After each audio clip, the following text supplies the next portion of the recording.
নমস্কার বন্ধুরা, আজ আমি পাট শাকের একটি নতুন রেসিপি নিয়ে হাজির হয়েছি। চলে আসুন তাহলে দেখা যাক। পাট শাকটিকে আমি কেটে নিয়েছি। কড়াইতে দিয়ে দেব সর্ষের তেল, ফোড়নে দেব তেজপাতা, গোটা শুকনো লঙ্কা ও জিরে, আর দিয়ে দেব ফোড়নে আদা কুচি, কাঁচা লঙ্কা আর কাশ্মীরি লঙ্কার গুঁড়ো। দিয়ে দেব সেদ্ধ করে রাখা মুগ ডালটা। এটিকে ভালো করে নেড়েচেড়ে নেব। এবার দিয়ে দেব স্বাদ মতন লবণ আর হলুদ। লবণ আর হলুদটিকে ভালো করে মিশিয়ে নেব। এবার দিয়ে দেব কেটে রাখা পাট শাকগুলি।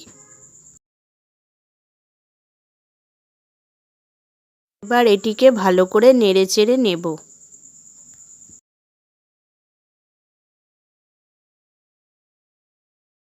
এবার দিয়ে দেব সামান্য একটু জল।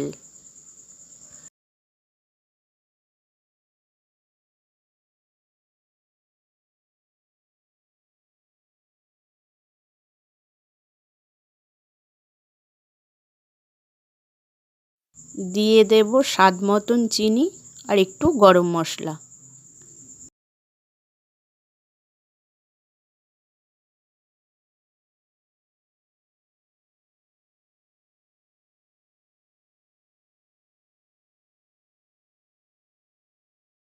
সবার শেষে আমি এখানে 1 চামচ ঘি দিয়ে দিলাম। রেসিপিটা আমার হয়ে গেছে। ভালো লাগলে লাইক করবেন, শেয়ার করবেন আর সাবস্ক্রাইব করবেন। ধন্যবাদ।